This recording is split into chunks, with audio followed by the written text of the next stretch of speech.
You have to forgive me today. I came short notice. I was requested to do a talk, so I've not prepared a PPT.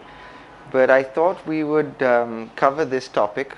Why do healing systems not sometimes work? Because it's a very important topic.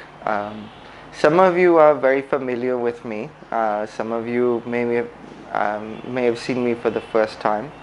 So I just for 2 minutes I'll give you a background. My name is Vatsal Doctor. I'm a healer. I'm a massage therapist. I'm a counselor, and I'm also a holistic health consultant. And I run my own small center for holistic health and well-being in Lower Parel. So this question, why do healing systems not work? Why do they not work sometimes? Is a very important question because there are many different modalities out there. There are many systems of healing out there, and some people have experienced remarkable transformation in their well-being through engaging with these systems. And yet at the same time, there are many others who have tried different approaches to health and found that it doesn't work at all. So today, instead of a direct lecture, I want to make it more interactive. I want to hear your feedback. So I would like to go around the room and I just want to ask the first question.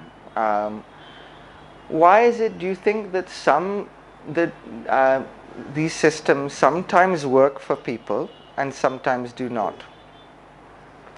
So would you like to? I feel, I've gone through this whole exercise and it's just a thought and feeling that it could be the intention with which you start healing, which you give healing, or the intention with which you sit in healing, and the second thing is a doubt in your head. It may work, it may not work. That doubt may prevent you, or the intention to heal completely may not be present. I think these two. These two. I'm not too experienced in this field. So you're saying the doubt in the person giving the healing or the person receiving? Yeah, both. Okay. Either the mind of the mostly healers are mostly trained, not you cannot be a healer if you have a doubt. But mostly it's then the patient's mind that I may not receive it. I may not receive the healing correctly. I may not be suitable for me. The other thing is that it could be the intention in the healer's mind that whether I want to completely really do it, try to heal, or that intention should be very strong. According to my little bit of experience, I'm not a great healer, but I've received healing also, so I can say these two. Well, I think the what you brought up, the intention, is a very valid point. And I think we'll touch on it a little bit later. But it is a very valid point. When you're working with any kind of energy, especially energy healing, then intention has a huge part to play. So I would like to move on and ask, why do you think sometimes these systems of healing, why do you think that they sometimes don't work? I think there is something wrong in my process of healing. When I focus the energy through mind, it sometimes works, it sometimes not working. So I feel that there is something wrong of my procedure to heal my problem. Okay. So that's so you're saying that perhaps you need to look at the way you're doing it and find a better way of doing it, or the person would have to find a better way of doing it, and then it would be more effective. Okay, that's a good answer. And yourself, sir? Partly what she said about the intention and the belief, there will be a two-way. One is the healers, when giving any energy healing, he has to make patient at ease and accepting the symptoms or whatever he says, so that he will be synchronizing with the energy what he is giving or any treatment he is giving. Otherwise, there will be will not be any synchronization. That is part on the healer to make listen properly what is happening and all this, and then start the treatment. The second thing mostly will be the accepting if it is a system is new, then if mentally the patient doesn't accept the system, then the healing process will not start. So these two process plays a major role. I do agree with that. I think it is important for the person to who's receiving to be in acceptance. It's a very important part. It is possible to do work on someone even if they are resisting it, but when there is no resistance, the work tends to be 10 times more effective. And yourself, sir? Negative attitude of the recipient. Suppose they recommend that he may just physically go and try to do, but maybe mentally he is not ready to accept the things. The negative attitude, sir, that could be giving problem. Absolutely. Whatever hard you try, but no result. He shut the door of information. So great. Well, we've had some great answers, and I think they're all right in their own way. I think they're all kind of coming to the same point. But at this point, what I'd like to do is I'd like to introduce the concept of both and the difference between both the concepts of holistic health and integrative health. They're very similar. Holistic health is basically the model of well-being where the person is treated as a whole and merely not just a set of symptoms. Integrative health is where one takes numerous amounts, a number of holistic systems and integrates them in order to bring about well-being. And I'll give you an example from my own experience, my own professional experience. There was a gentleman who'd flown all the way from London to come and visit me at my center because his best friend that he had known for 20 years had recently been diagnosed with cancer, and this cancer had grown at an exponential rate. From within a month and a half period, it had grown from a light tumor to a stage 4 cancer covering 4 vital organs or areas of the body. And the doctors, the oncologists, did not know what to do. They'd never seen such exponential growth. So he flew all the way from India to be with his dear friend and also to explore the different approaches that could be utilized in order to help his friend. So I sat him down and I explained to him very clearly and carefully that I did not wish to make any claims and that we would be working towards helping in every outcome. So we would want to work to, at the very worst, ensure that he has a painless death, but at the very best, ensure that he would have a full reversal. So I sat for 2 hours and I was explaining to him how in these situations it is necessary to employ many different modalities which do not conflict with each other. I think the problem that people face, both healers and the people being healed, is it is very common to think that one system or one approach is the be-all and end-all. When in fact, in the holistic model and in holistic medicine, each approach complements each other.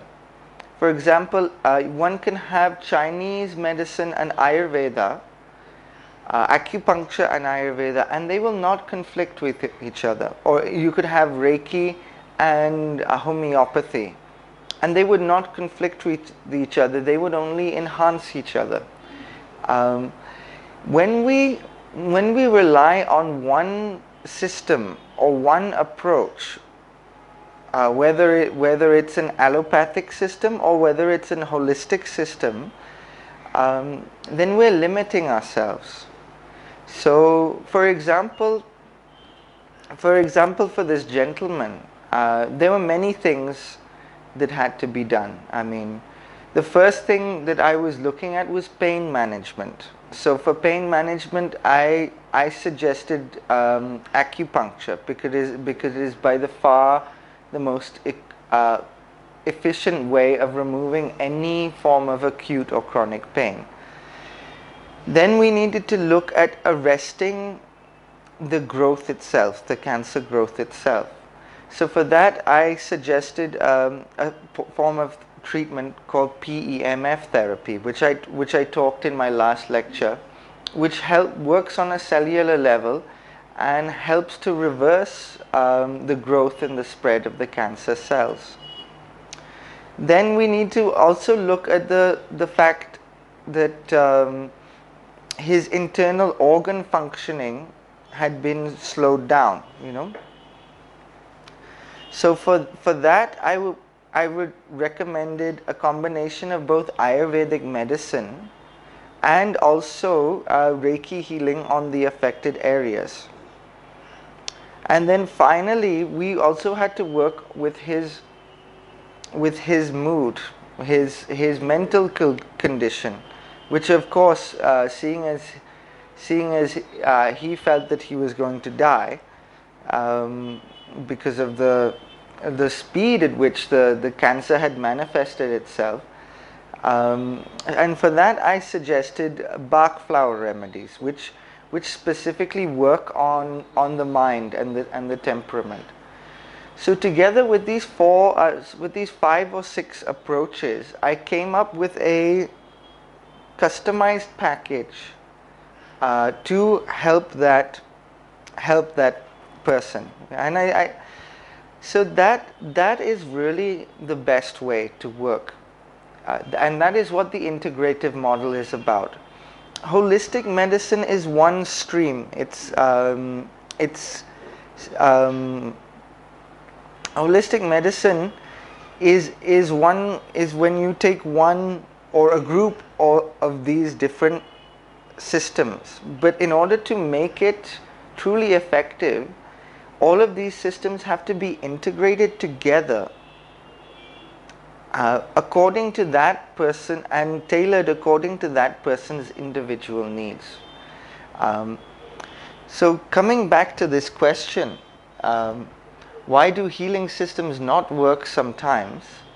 The answer is simply because different systems are more effective for different things. Like for example, if one has a chronic pain symptom, then it can be cured with Bach flower remedies. But it would take a very long time, because Bach flower remedies primarily works through the brain's chemical and emotional balance. So in order for it to work, you'd have to be taking that for a while to send a signal to the brain to start healing the body. But if that person goes for acupuncture, that chronic pain symptom could be cured within maybe 20 minutes. That's the shortest time frame. The longest time frame could be 12 sessions, but usually a good acupuncturist would be able to help you with a chronic pain symptom within 4 or 5 sessions if he's really good.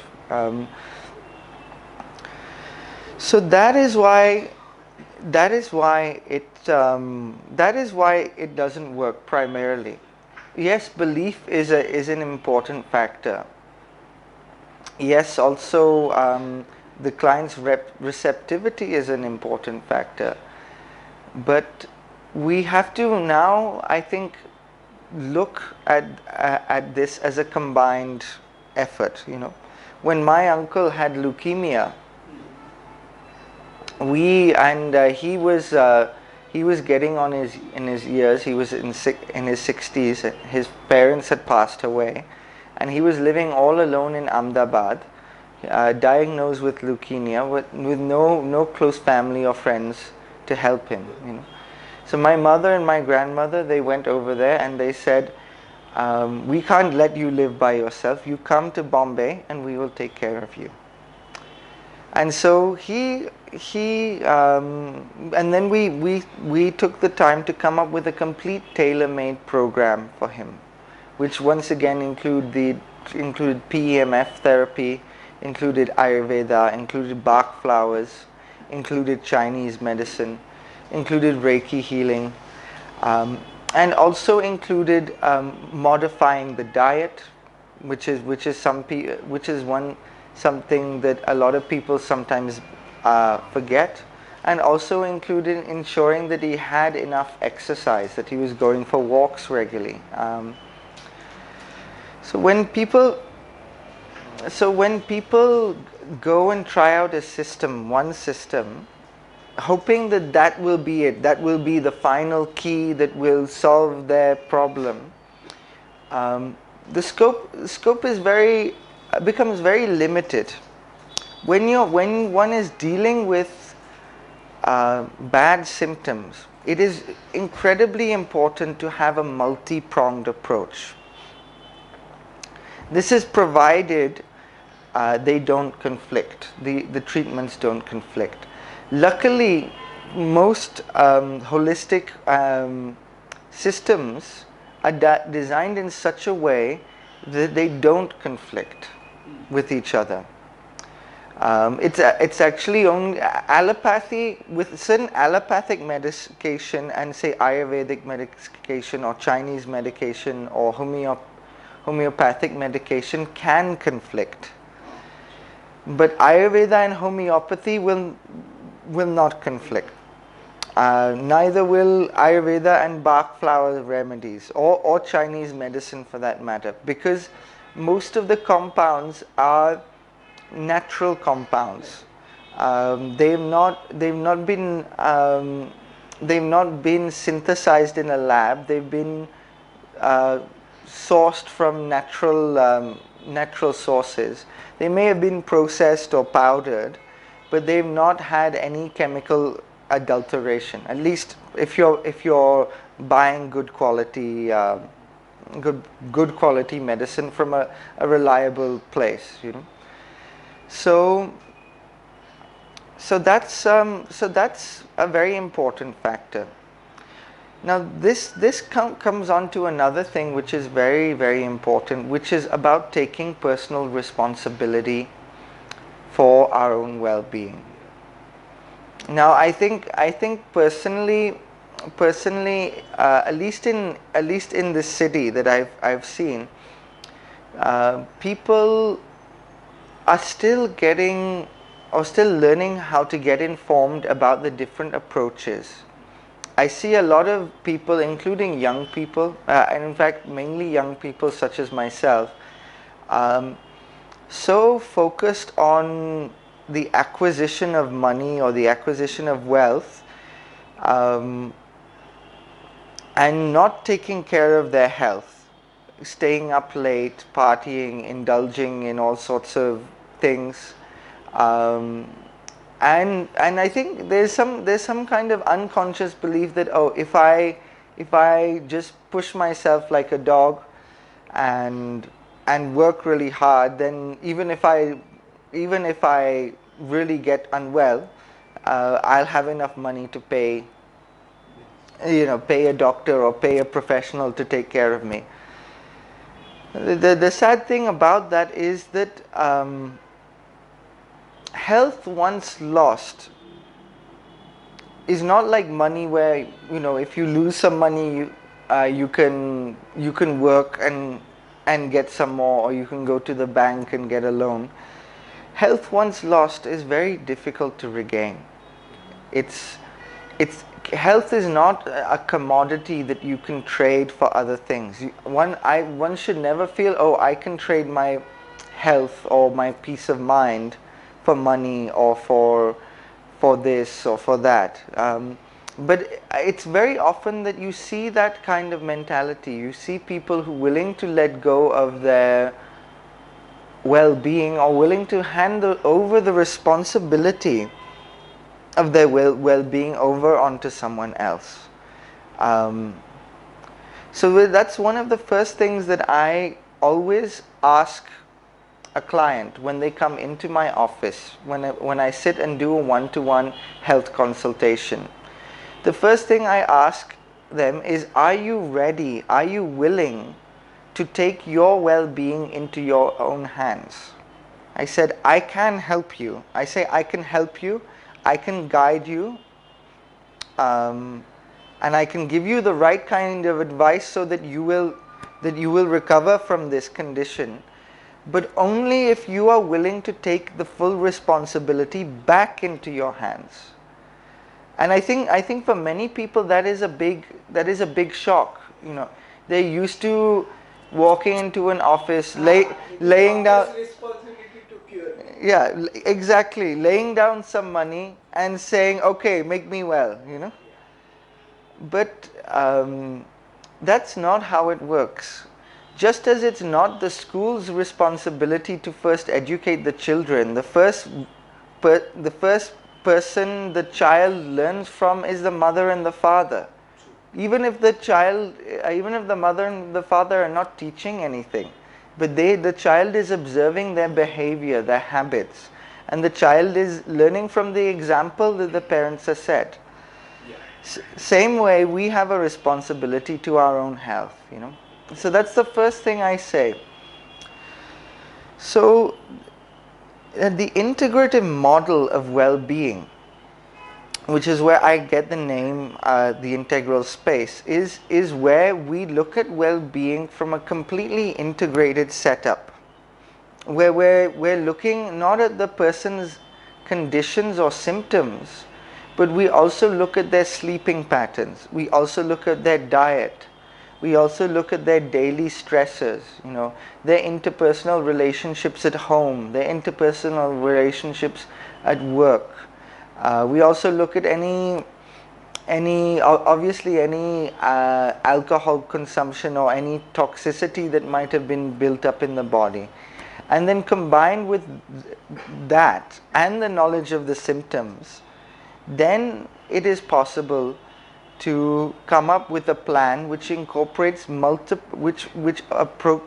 incorporates multiple disciplines, and in order to address that problem. Because it is very rarely that one discipline alone will be able to resolve the most significant problems. Okay, if someone is coming to me with a light headache, with Reiki healing, I can get rid of a headache usually within 5 to 10 minutes. But most people will not come to a holistic health space for a headache. Generally, those people who come to a holistic center are either people who have had previous experience with holistic medicine, or are people who have tried the allopathic route to the point where they've had enough. And they've decided, okay, now let me see what else I can do. Generally, people come when the allopathic model of health has not yielded any success. So now, for those people, giving them one therapy or one approach may be effective in a small way, but to get a deep, lasting change, it's necessary to incorporate multiple approaches. So that is primarily why it doesn't work when you just use one thing alone. Because unless it's something very simple, or unless the person is very skilled, then it is always useful to incorporate a lot of different disciplines into one. So now I would like to ask you if you have any questions regarding what I've said, or any comments. Yeah, I have. Yeah. See, I have two questions. Yes. One is many a time when you go to alternate medicine or a healer, generally the comment is that you continue your allopathic medicine and this other also will work. Okay. So you said it may not be synchronized with the allopathy. That is one part. And second part, many a time if it doesn't work, some healer says it is due to his karma. Yeah. How far it is true? Okay, so now with allopathic medicine, yes, there are some allopathic medicines which do conflict with holistic things. There are some which don't. Yeah. So because, now, what generally homeopath says that it will not conflict because our homeopathic medicine work on a different level. absolutely. No, but actually I don't understand what is different level, because everything goes into the stomach only. And then it may go somewhere, but ultimately it will go to bloodstream only. So homeopathy and allopathy is okay. Ayurveda and allopathy not so much so, because homeopathy usually comes in the form of the solutions, in the tinctures. So that is very readily absorbed into the bloodstream, and because the tincture absorbs so fast, faster than the actual chemical will be absorbed, the allopathic pill will be dissolved in the stomach. So chances of interaction is less. So chances of interactions are less. However, most Ayurvedic medicine these days tends to come in a tablet form. So that combined with the allopathic medication may have a conflict. Now the second thing with the karma, I'm always very put it this way, I would not want a facilitator in my center who uses the excuse of karma with his patients. I've heard facilitators say that before, but the way I see it personally is I find it very unprofessional. It's also a kind of excuse. Now, no one truly, unless you're an enlightened being, and even then it's very hard to tell, a genuine enlightened person from not, can say, oh, it's your karma, you have to be ill, or you have to go that. And I think through that, and I think if someone says those kind of things, then you have to be very wary and very careful of them, because you're basically telling the person that, oh, you have to suffer. And when you do that, you make the person believe that they have to go through this suffering. I don't think that's true. I don't think that anyone has to suffer if there are ways in which to resolve the situation.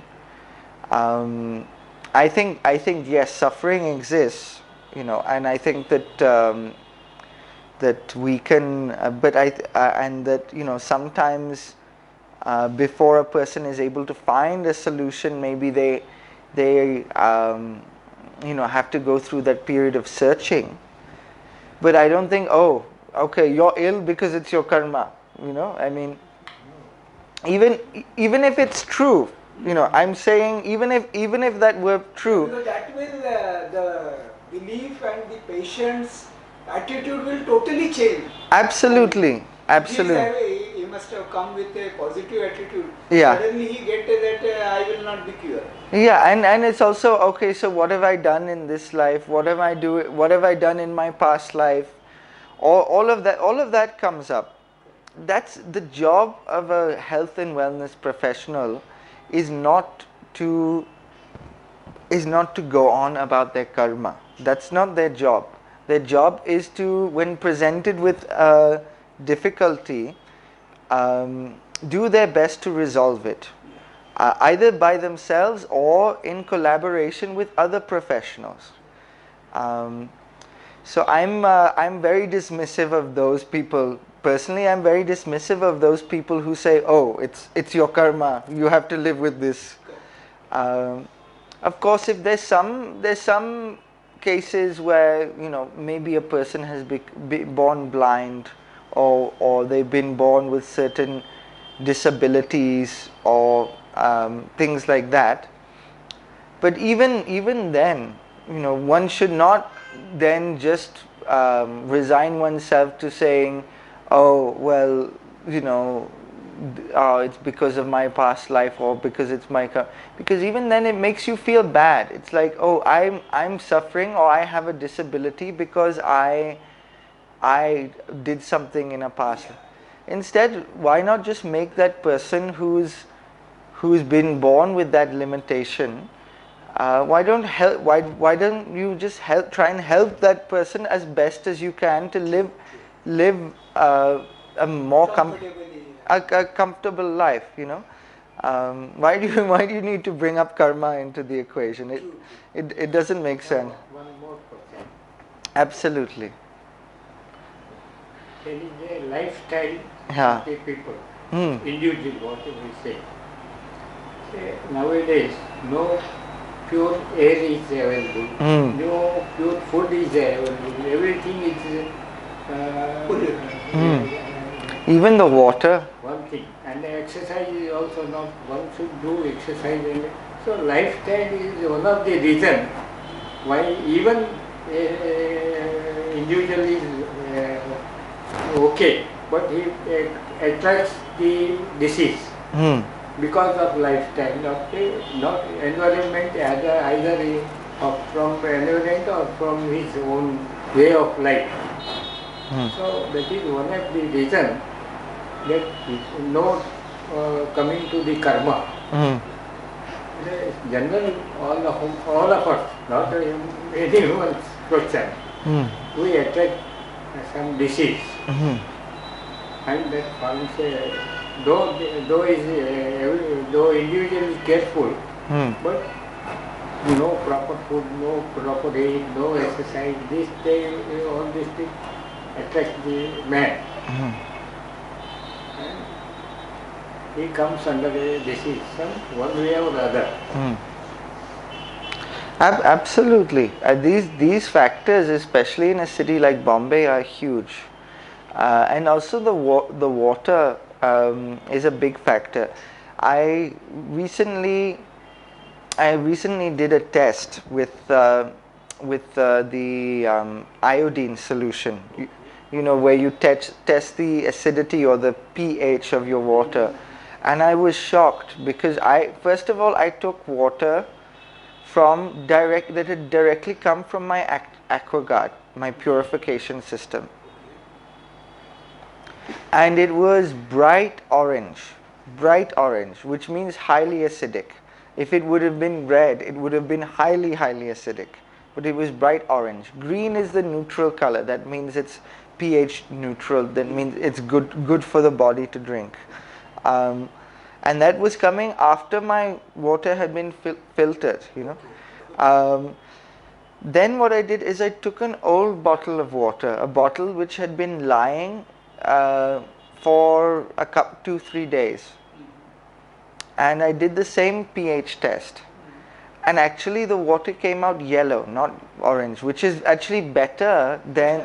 Even you have kept that water for some time. Yeah, I kept 3 days. 2-3 days. It'd been lying there. Normally throw away that water. Yeah, but it'd been lying there. So I don't know. Maybe because the water had settled, so the acidity had gone down in that water.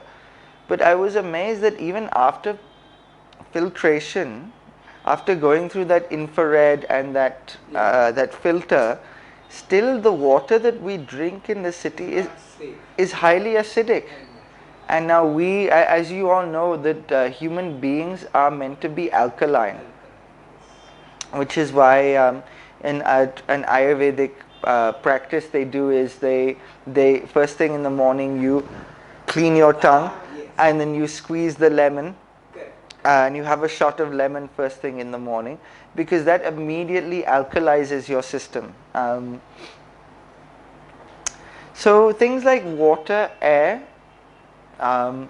with air, I mean with water, with air, and of course, as you said, the sedentary lifestyle. And no pure food also. And Pure food. no pure Food food. is many a time adulterated. Although India was not always like this. In fact, this is at least this is what I have been told. Toxins goes in your body. This is what I've been told, that up until about 20 years ago, the farmers did not use that many pesticides or fertilizer. We were naturally organic in that way. We were maybe not organically certified, but simply because we did not use all the chemicals, the food quality was a lot better. But now what has happened is farmers are constantly being pushed to increase their yield, and because of that they have to use all of these fertilizers and pesticides. High dose because of the advertisement and all this thing also. Actually, it all started with the Green Revolution in Punjab, and they got the good yield of wheat. So they were surprised that we could do so much. Why not use this for the other crops? That's all the entire crops came under using it extra. Knowingly, unknowingly, we Pesticides. consume so much pesticide. Yeah. And you really don't know. All into the genes of the Of the crop. into the It's there inside. Even if we don't put not a proper then. Achha, one more question. Sometime I think, now see, many a time major disease is manifested because of our emotions, that is psychosomatic, maybe for different organ, different emotions and all this, like Louis Hay and says. Now, some practitioner of alternate like energy healing, Reiki and all these things.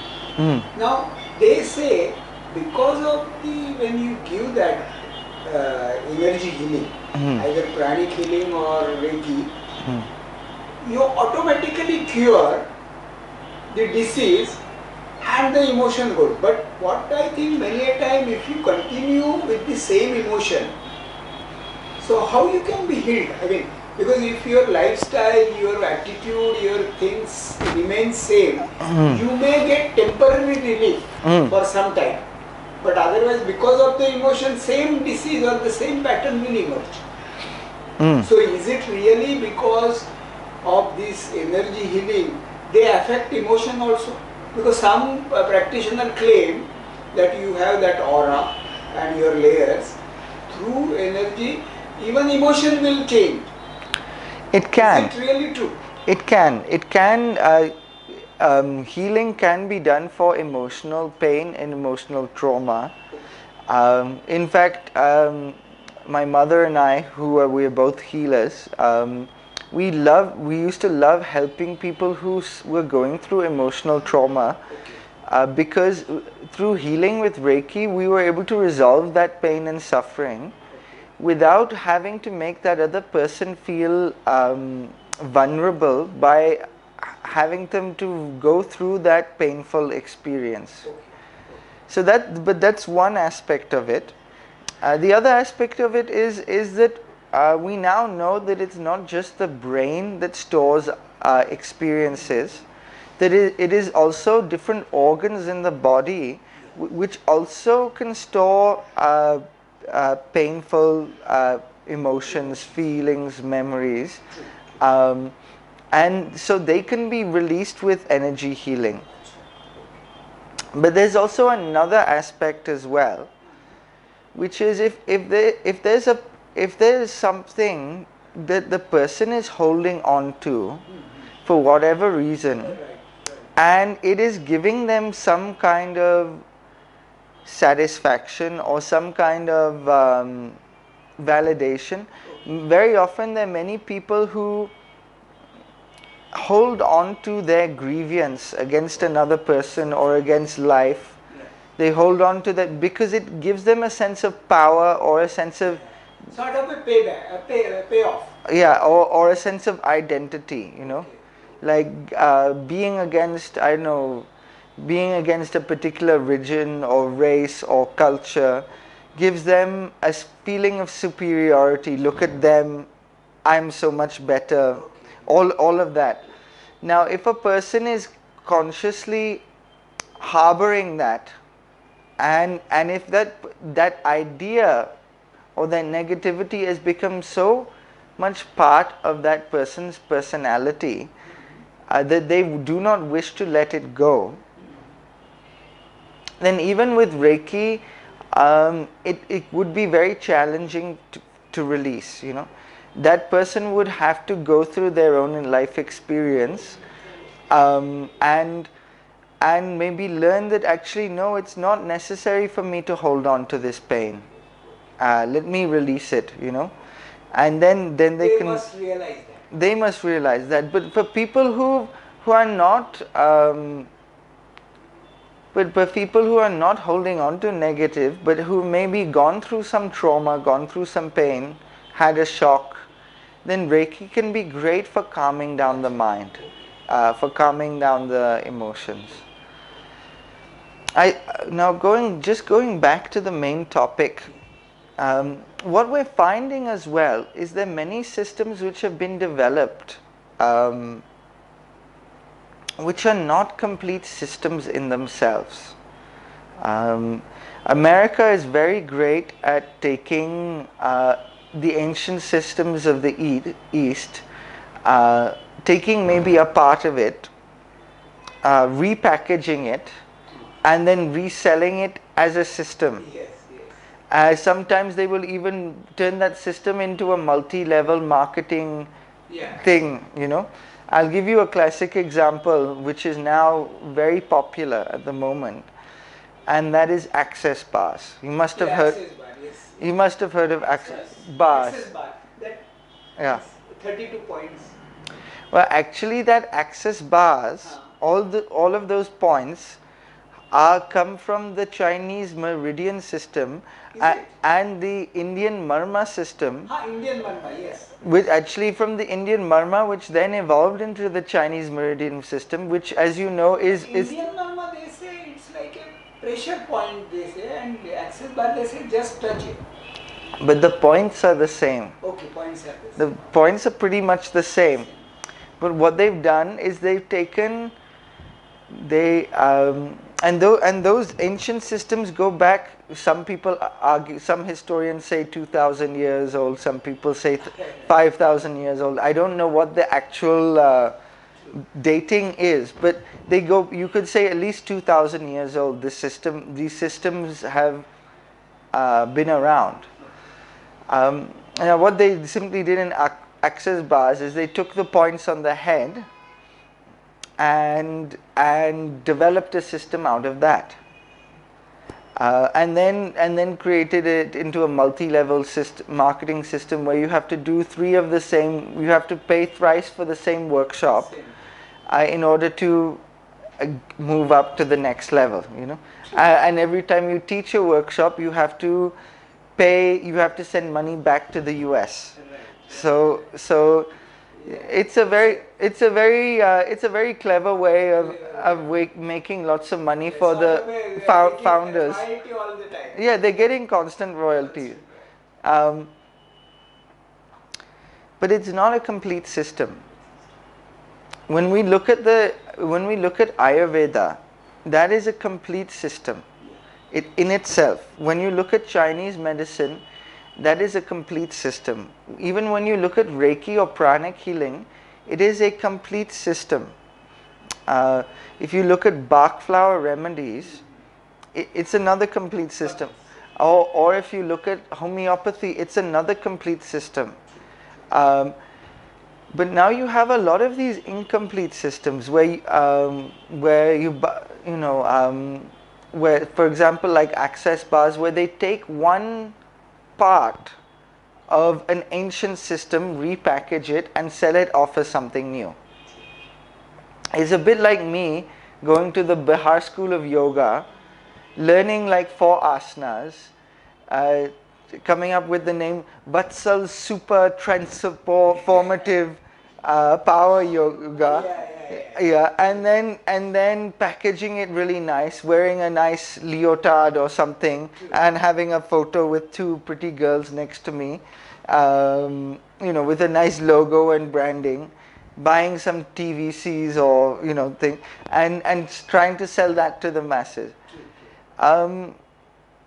Yes, maybe there's some small benefit in those 4 asanas, but anyone would be a fool to think that is a complete system.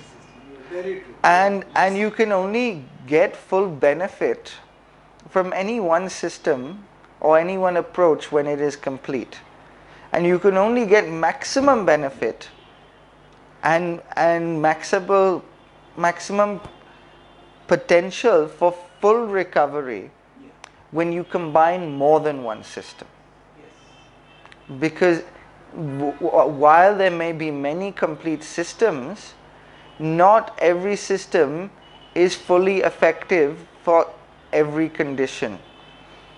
And remember, with most conditions, there are a lot of different symptoms. Like, for example, if you suffer from a stroke and you have paralysis, I was working with someone recently whose mother was having paralysis, and she was on 20 different medications, because with paralysis there's difficulty with sleeping, there's difficulty with mobility, there's also a lot of pain related symptoms that can crop up, difficulty with digestion, difficulty with eating. Now each one of these difficulties which has come from this main symptom had to be addressed with a different drug or medication, allopathic medication, if we're going with the allopathic model. But what if we could do it without using the allopathic medication? Then you would have to address all of the different aspects of this symptom with different aspects of the holistic model. So for example, acupuncture is excellent for paralysis. It's very good, both in terms of over time removing facial paralysis or body paralysis, but also when it comes to managing the pain. Ayurveda is great for helping the digestive system, and also it is great for aiding in sleep, so like that you have different ways that you can combine. But if you expect any one system, and I've not found one system which can be said to be great for everything, then you're looking to disappoint yourself. The system may not be able to do everything. If you find one facilitator who has knowledge of many systems, he may be able to help you. But the one system in itself very rarely would be able to provide what a person is looking for, especially if we're talking about extreme cases. So I think that answers this question really. Yeah. And so we, because I think it's now 4:30. So we have one more round of questions, and then we can wrap up.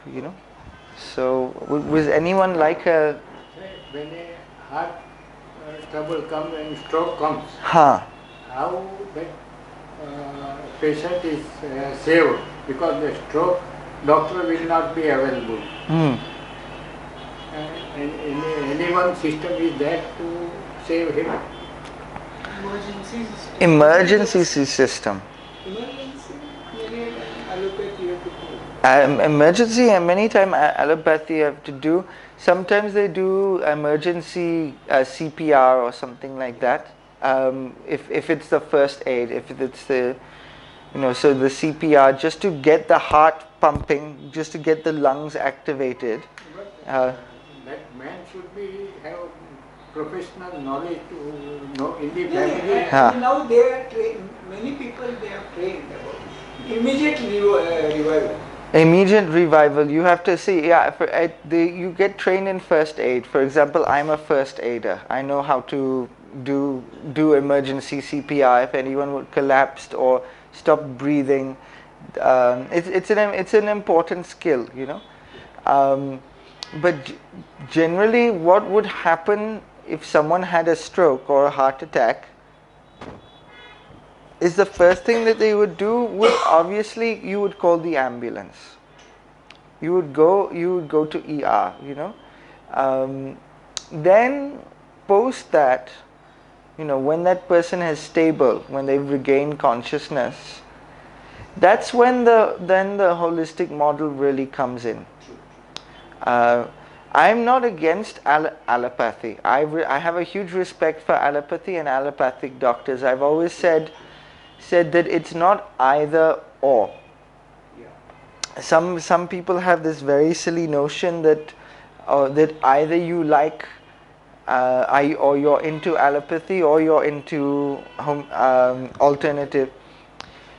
Quite frankly, if I fell down and I broke my leg and I needed to have a surgery, then I would go to a surgeon. I would not go to a homeopath. So there's nothing like, oh, allopathy is bad, or just like there's nothing like a particular religion or belief system is bad. It is ultimately the people who practice that thing, whether it's a system of medicine or a belief system, that define whether it brings any benefit to oneself or the people around us.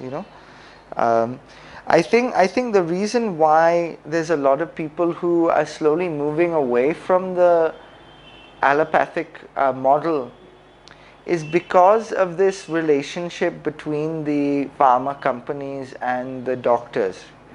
When doctor is available on the time of stroke, is there anything in holistic way to save the patient? Holistic not for emergency. Holistic can be for emergency, but I would call the ambulance first. If someone collapsed of a stroke in front of me. So what I think his meaning is, Yeah. if at that time there is some time to get ambulance or doctor, there is some time gap is there. At that time, can any alternate not exactly medicine or like rescue remedy or something can be used to wait till doctor comes? Am I right? Yes, You mean that? That is my question. That is his question. To Yeah. stop bleeding. उसका वो question है. There are claims like that. You Okay. During that time, anything can be done. Okay, so in that instance, and I'm being very careful here because I wouldn't want to make any false claims. In that instance, what I would first do if someone had collapsed, the first thing I can only say from my experience or what I would do as personally, the first thing I would do would be to ensure that they're breathing, because so long as they're breathing, something can be done. As long as the channel of breath is there, even if they're unconscious, then there's a good chance that that person will be safe. If they're not breathing, then I would perform CPR until they start breathing. Then once I can tell they're breathing, what I would do is I would place them into the recovery position, and then what I would do is I would keep my hand on them and give them Reiki. I would also, if I had rescue remedy to hand, I would also give them that just to help their immune system and internal system. But that would be the most that I can do. I'm not a trained acupuncturist. Maybe if I was a trained acupuncturist, I would probably stimulate certain energy centers in the body to get that to get that energy flowing. But as I'm not a professional in that, I would not want to try and do that, you know. But it is a very good question. So there's small things that one can do.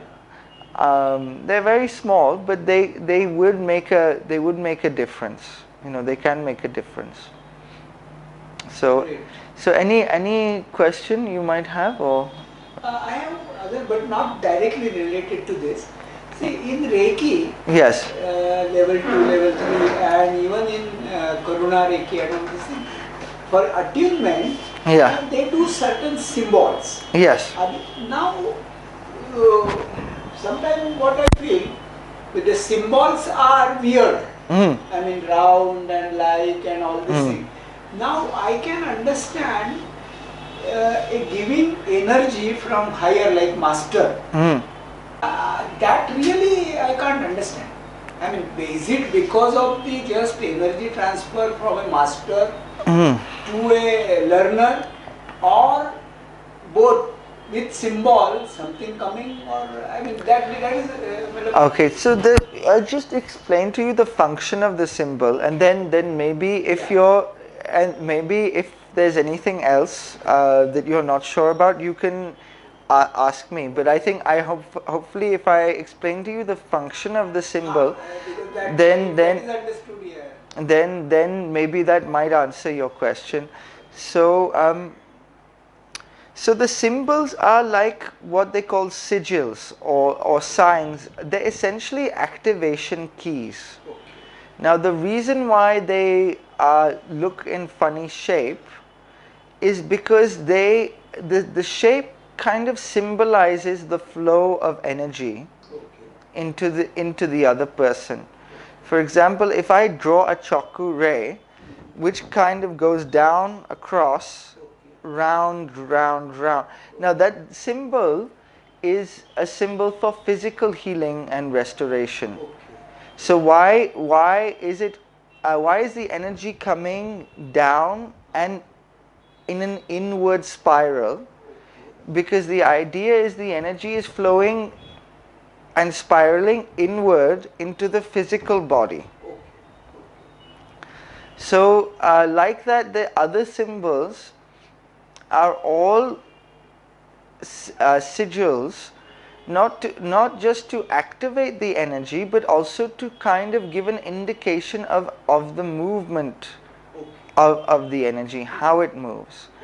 Now it's not necessary to draw the symbols every time you do Reiki, but what they do when they do an attunement is they attune your hands and your mind to that symbol, which is the activation key for the vibration, for that particular vibration.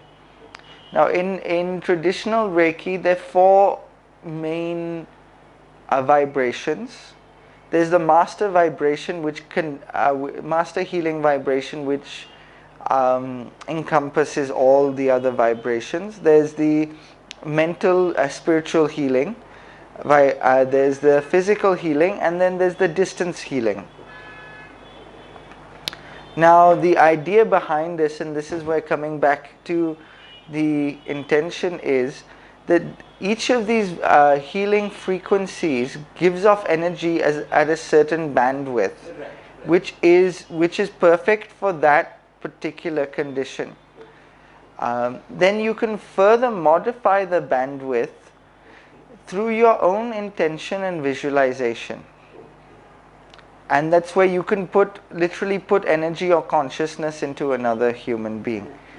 But it is not necessarily to always use or visualize the symbols. Just by saying the name of the symbol. Because your mind knows that particular. It's a bit like getting a tattoo. Okay. In that sense that once it's in you, then it's always in you. You know. Right. Then it can't be removed. That's what I was wondering. And so that pattern is created in you. Yes. Once it's imprinted. It's imprinted on your consciousness. Okay. It is literally imprinted in your consciousness. So then once you're attuned, you can never be unattuned. Okay. Then once you all you have to do is think of the symbol, or think of the word of the symbol, and you'll feel energy flowing. And later on, you don't even have to do that. Both my mother and I, we've come to the point we literally just make physical contact with someone, and energy will flow into that person. This is some zigzag way.